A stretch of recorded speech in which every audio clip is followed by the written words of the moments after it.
There's James's Christmas dinner. That's some yam and baked potato with cottage cheese and horseradish, some green beans and onions, some mixed vegetables. So there's rutabaga, carrots, and beets with celery seed, rosemary, sage, and thyme. And spinach. The spinach was already cold, but everything else still warm.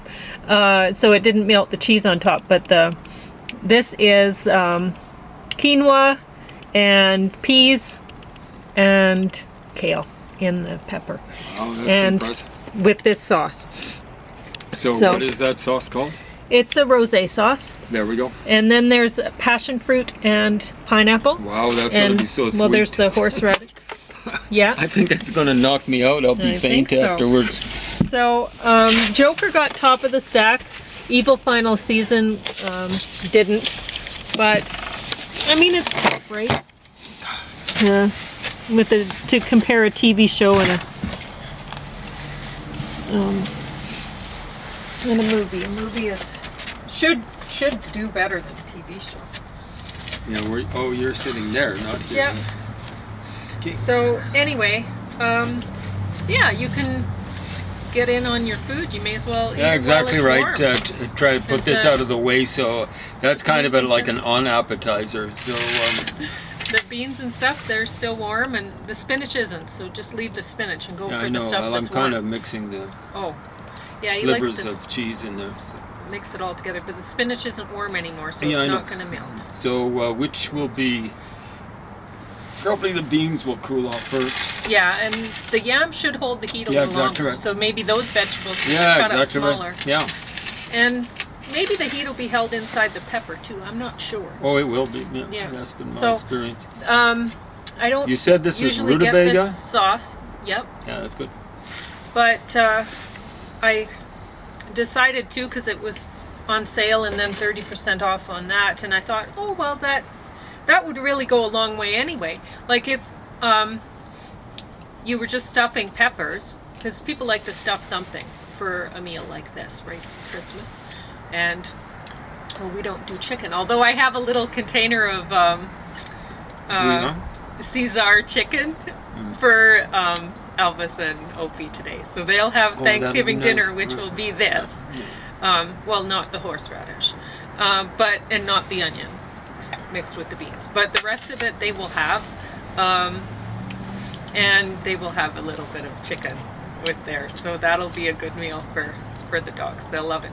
I was going to put I didn't expect James to show up this early, because he doesn't show up this early. Well, not recently. It's because I've been rearranging my books.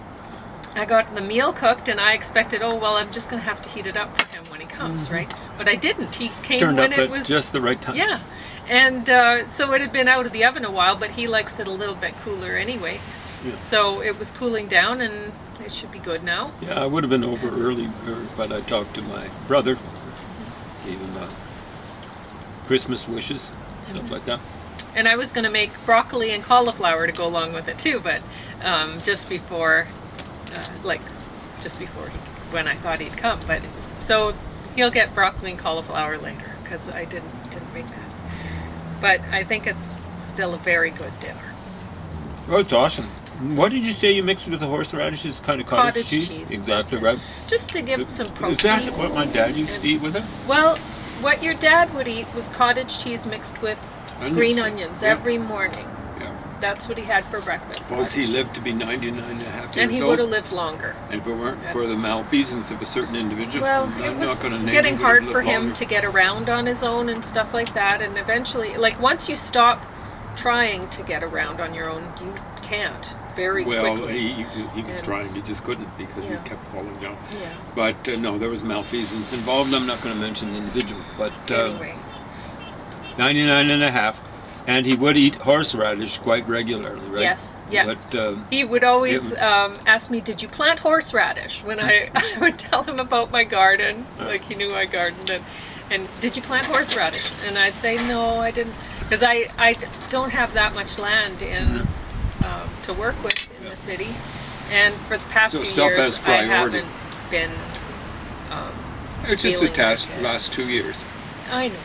But I'll get back into it this year, I think. It's just, you know, we make plans to do other things in the summer, and I think, well, I can't put the garden in if we're not going to be here for me to care for it, and then we don't go anywhere, and I think, well, I should have put the garden in. Well, but, you know, like, really hiking has priority. You know, like, we can eat well by buying produce. I know. But we can't buy hiking. You know, hey, can you hike for me? Yeah, you know, that can't. Sort of stuff. You can't outsource that. No.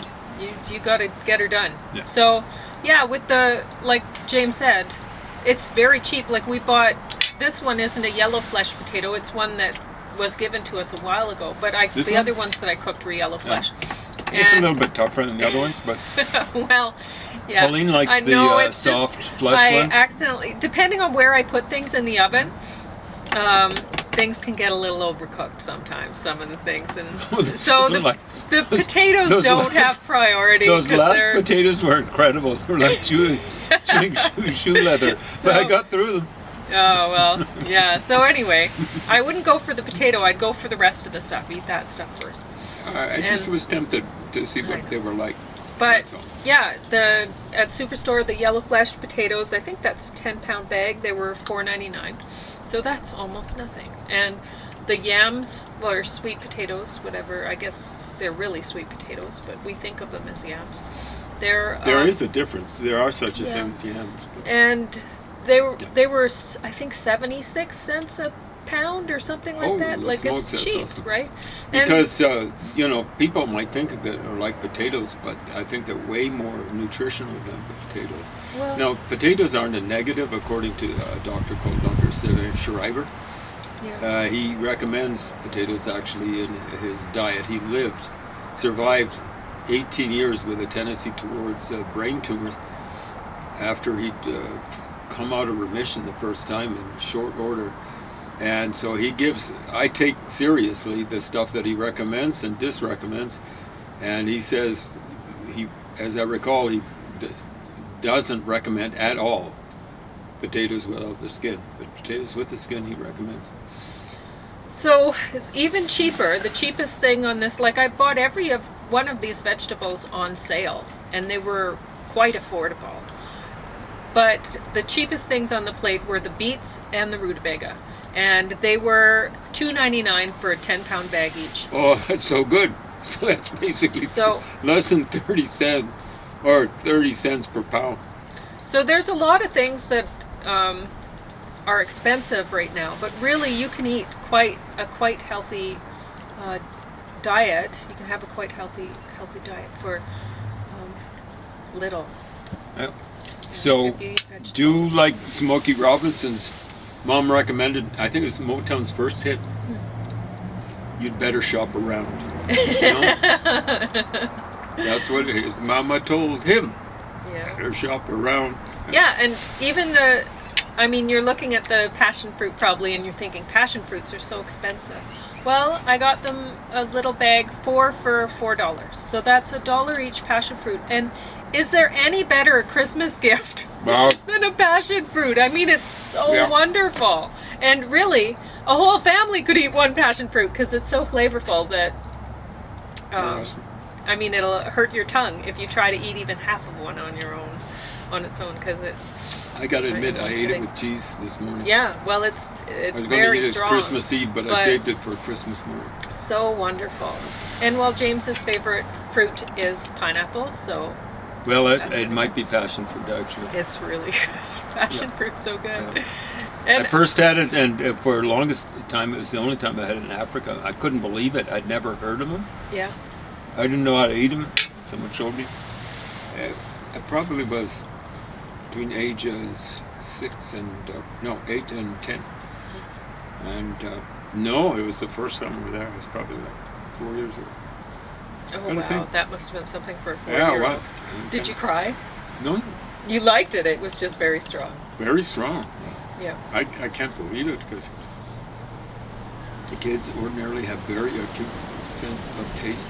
But like sometimes even now, pineapple's a little bit much for me. You know, I love the taste, but sometimes it's just a little bit much. Mm-hmm. So passion fruit, I didn't even monkey. I ate it with cheese. You know, passion fruit. little bit of cheese and that sort of stuff. Yeah, Cheese is good they're for eating. so with, delicious, sharper. and they smell so good. You cut into it, and you're just like, and it's like heaven. So, and the passion flower is the most beautiful flower too. It's so beautiful. So, what a perfect thing to have for Christmas. Passion. A passion. Well, it could have been more especially perfect since, because I mean, it's Christmas. You think about Jesus, and so. The ones we had in Africa were like really purple shell. Oh, And well, then there's like really loads of different yellowish kinds. on the inside, Yeah. you know. So looked more spectacular, but what the heck? But it tasted good too. Well, it was like I just touching it. I was back in Africa, so it's not just smell; it's a memory, like you had in your story. That you're the part of the story you're reading last night. You know, it's just like, wow, that reminds me. You know? And that would be. And it's wonderful. More You than cut 60 into years it, ago. and you can open it up, and it's like a little treasure box or something. And inside it, there's all the little.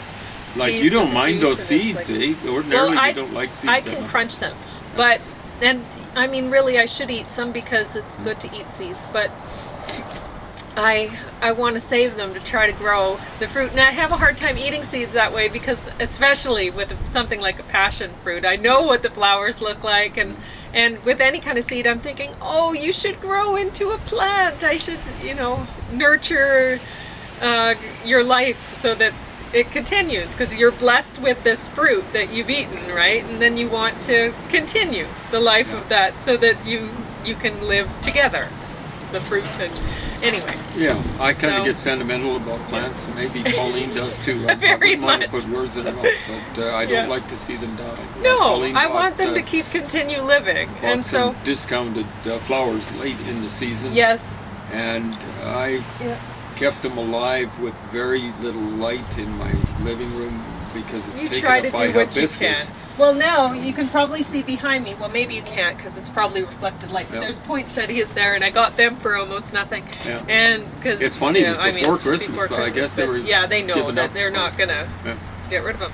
And so, and I After a guess certain they'd know point they in time. certainly wouldn't get rid of them after Christmas.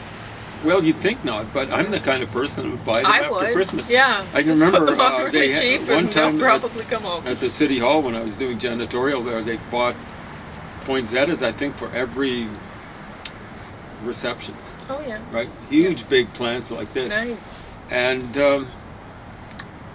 they were just going to let them die. Sure. I was a janitor, and they were chucking them in the garbage. And I said, "Well, can I take them home?"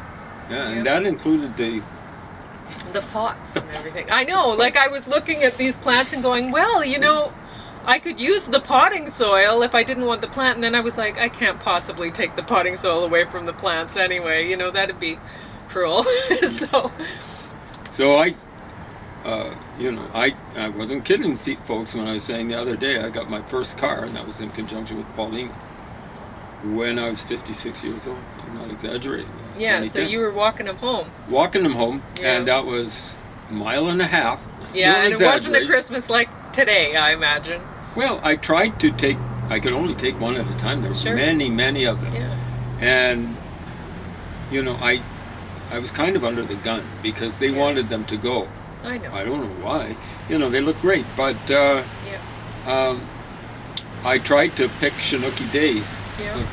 The first ones I took, I got halfway by Fleetwood Bottom. And then you realized their leaves were crispy.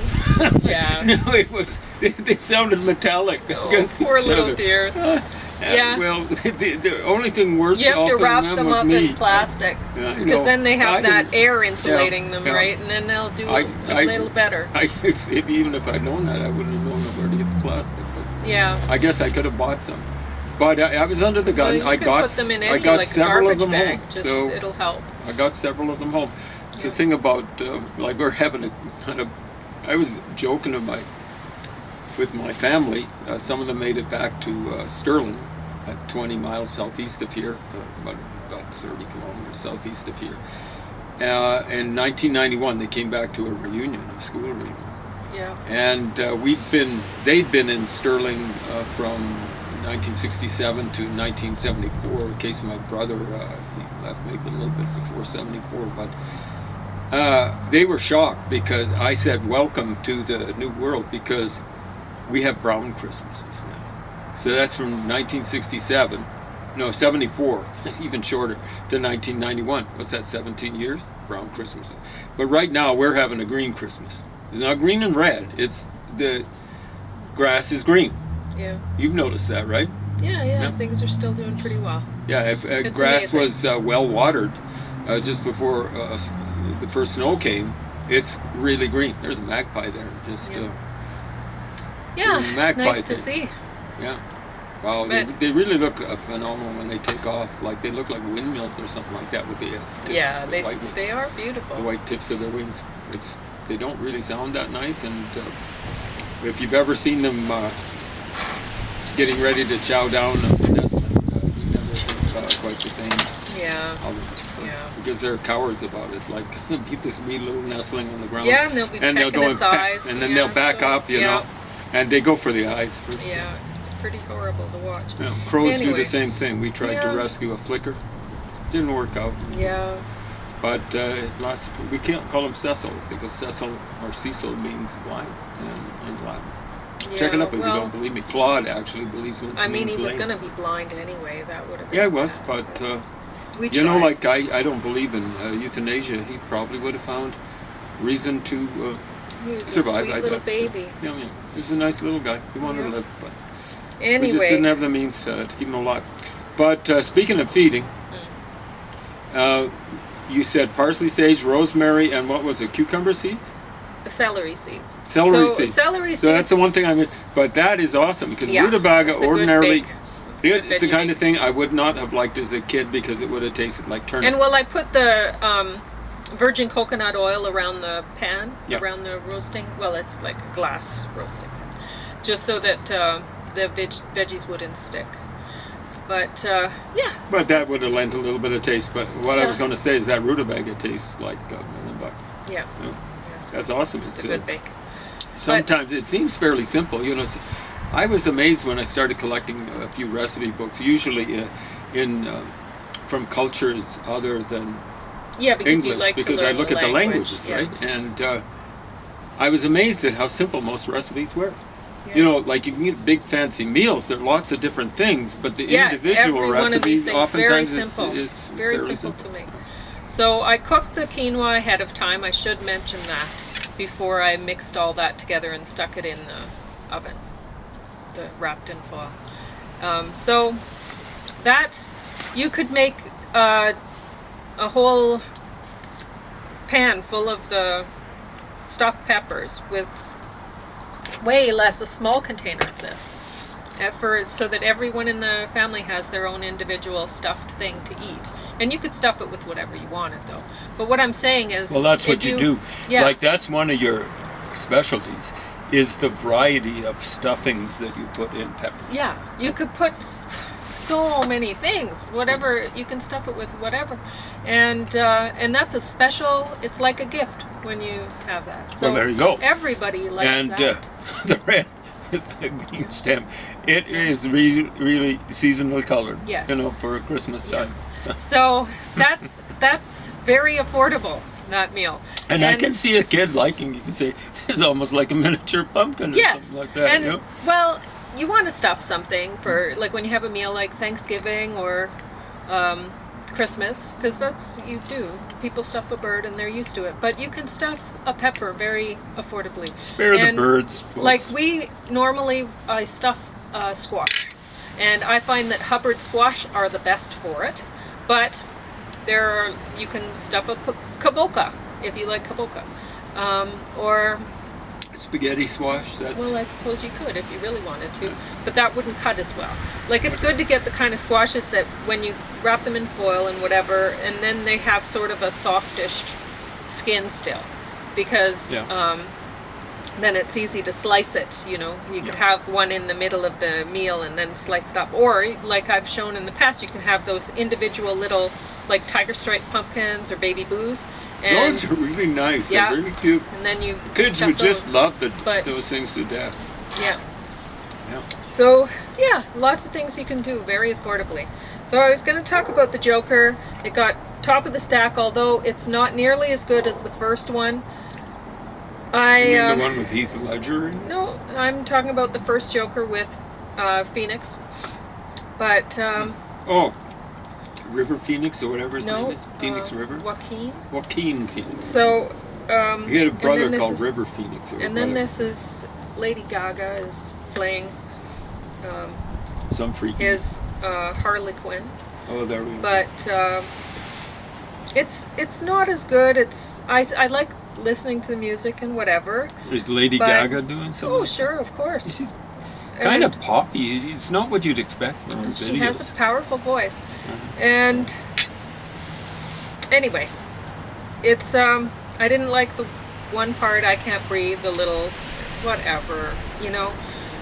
And the idea that you're supposed to feel like, oh well, he killed 5 people on TV and he should be, and I agree that when people are mentally ill, they should be getting when they're arrested for a crime, they shouldn't be in prison. They should be getting treatment. I mean, the whole idea with the prison system is rehabilitation, isn't it? Otherwise, why not just give everyone the death penalty if you're not going to rehabilitate them? And if you're mentally ill, you need treatment so that you can overcome that, right? Or at least get some sort of medication for it or whatever, so that then you can be a part of the population and be a good member of the population, right? That's not a threat to people or whatever. So, but if you've killed 5 people, you're a very dangerous person, and am I supposed to feel bad about the outcome or whatever? You mean when they get put in jail or Anyway, Evil, I feel a little bit differently about criminals. If they're like murderers, or rehabilitation is not the issue. Now, I don't believe in the death penalty. Why? Because there's been too many cases, and one is too many, of people convicted wrongly. You got to hold on to them. There's a guy called Donald Marshall, who is, I think, from down east, maybe part native, part indigenous, and he was kind of like railroaded by the Canadian injustice system. You know, the police actually maybe couldn't have helped it because they interviewed a creepy guy, turned out, who would have done it. They found the knife, I believe that was used maybe in his basement or something like that. But the guy was so crazy that he passed the lie detector test. Wow, that's interesting. Yeah, so anyway. He was a suspect, but yeah. Evil final season. You might be looking at this going, why in the world did Pauline decide to watch this on Christmas Eve and Christmas morning while she was cooking dinner? Well, you know, there's the whole, that little toy that sings Feliz Navidad. I think that's funny, right? And yeah, I heard that. So it almost seemed to inhaled me, the food. Yeah, I couldn't help laughing. it seemed festive to me. I was trying to pick something out that was festive, and this was the closest thing I had in my So selection. what was it doing the singing? Like it was a little machine or something? Yeah, but it's owned by a guy who he's not a good guy in this, right? He worships Satan and everything and all this anyway. So he'd put some sort of I mean, you could say spell, but he'd hypnotize somebody with the toy. So they'd hear that sound and then they'd go into a trance, right? And whatever. So I thought that was cute. There's a lot of things that are cute about this show, but they didn't put the work in. I mean, I have a hard time with the whole Catholic angle anyway, but like Catholics and demons, whatever, exorcism, it kind of leaves me cold. Apparently they still believe in miracles. Wow. But okay. Anyway, so there's some interesting stories with this and stuff like that, and honestly, using the whole Catholic Church as having this kind of secret FBI sort of thing or whatever going on.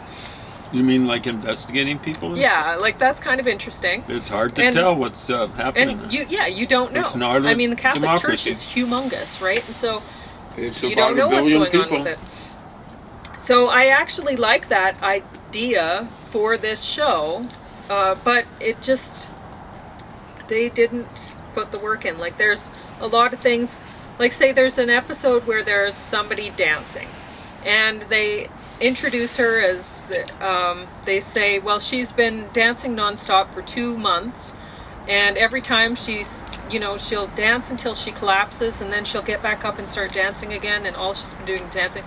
The woman's, I mean, she's not fat, but she's kind of stocky. She does have some muscles in her legs, but not, I mean, if you were dancing for 2 months straight and that's all you're doing, you don't look like her. You'd be down to skin and bone. Yeah.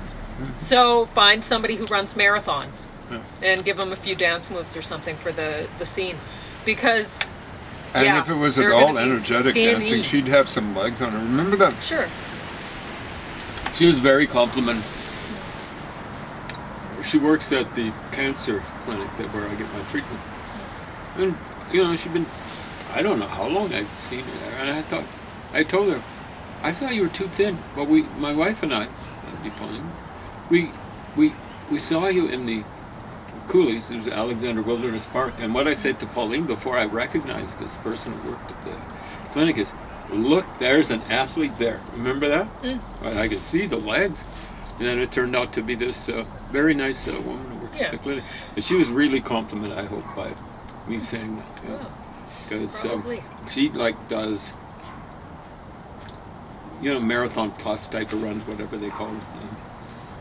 Ultra runs and things like that. So she's probably, was in training for that. So anyway, what else? I guess I should have other examples but I didn't write them down, but there's lots. You watch a show and you're like, come on, to put the work in. You can't have things like this. You're watching it and you're just disappointed all the way through, which is too bad, because there should be enough here to actually make a series that people want to watch, but this series hasn't lasted long, and it's just, that's why they just didn't put the work in. You gotta make sure you don't have things like a chunky lady who's been dancing for 2 months straight. Oh, that's ridiculous. There are all sorts of would-be starlets. Yeah. Running around the Hollywood Hills. Find some. With that are kind of borderline starving themselves. Yeah, they'd be, serious ketogenic diets, that they're like solid muscle and no fat whatsoever on their body. They're just thin. No. And so find those. I mean, there'd be loads of them. You wouldn't have to go out to find them. You'd be driving around in your limousine. Yeah, exactly. There's 3 of them running together. Jogging together down it'd be easy. So this, anyway, it just doesn't work. So I guess James probably doesn't have that much time to talk about Ezra Pound. How much, 7 minutes maybe? I don't know. 30 seconds. Sorry, James. I'll just say, tune in next time. Maybe it's better if I don't deal with Ezra Pound. I'll seem like the Grinch, although he was the real Grinch. All right.